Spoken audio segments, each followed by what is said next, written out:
Great. Thanks, Andrew. And what I always love about this dashboard is you really do, once you know what you're reading, you do see a lot of information in here, which immediately then answers or leads me to the next question is, how does one avoid analysis paralysis?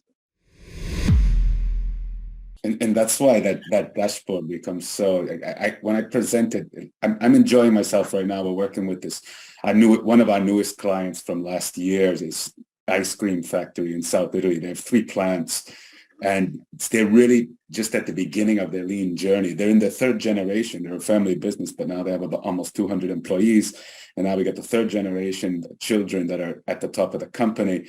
You know, they've been out of university for a bit.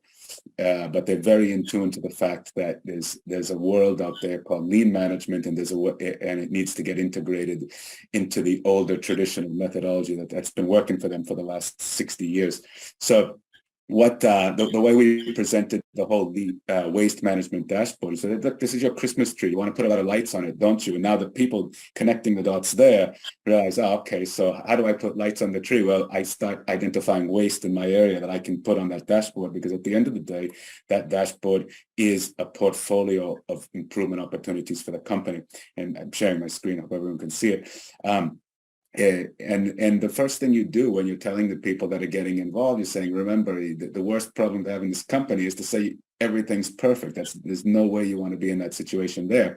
And by doing so, as soon as your dashboard starts popping up with waste, all right, now you're overloaded with all the lights on the Christmas tree. It's time to look at each of those together with the management team and start figuring out what's going on. What are we interested in? So here you can see, if you were to drill into just a cut of the dashboard that I showed you earlier, you start looking at the type of waste that people have identified. If you take a look on the left side of this report here, you have the process that the waste was attached to. You have a description of coming directly from the process owner of saying why there's a hypothesis that this waste exists. And the first thing you tell everybody, you say, look, it's a hypothesis and you could be wrong. It's no issue, but it's great to get it on the table. And if that's as far as you can take it, no issues, because we're a team, and the team is going to look at this together, and we're going to discuss things together until not only do we have the description of the waste, but we also have the description of what could potentially be an opportunity for the company to make that waste better. And here's where you get people's real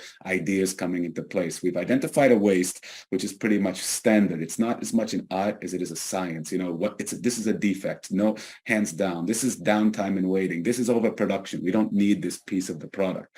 And then once you start looking at that, you start saying, you know what? If we were to eliminate this waste or reduce it from our value chain, what will we get back? And here's where you start telling middle and senior management, this is your portfolio of opportunity. And here we've identified in this company 5 main waste types that we want senior management to be reviewing on a weekly basis. We want waste types that impact client service, waste types that impact the accuracy and precision of the process, waste types which bring a certain level of risk to the company, waste types which waste time. So which waste is actually, if we reduce, would actually give back minutes or even hours to our process experts. And then finally, which waste type is giving us it could potentially give us a competitive advantage in the market. Where could we actually get closer to our competitor because this waste is actually bringing us back? And from that point, you notice how it's not a very difficult exercise here. This is when we start talking about analysis paralysis. We don't need to get to the level where we're actually giving a real calculated number regarding risk of client service. We just want the process owner to say, you know what, I think the client would be very happy if we could fix this. I think we would reduce some risk. And when you start seeing these benefits cakes, as we like to call them, then you can start asking people, how much would it take to get that out of there? What's the feasibility?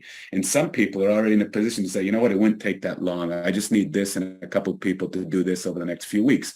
So you start putting a feasibility analysis. And if you're actually at a level, if you're actually using some of the lean tools that a lot of the analytical people like to use, you start putting minutes savings, calculate numbers, because that's what senior management seems to like the most these days, is how much time I'm going to save if I reduce something.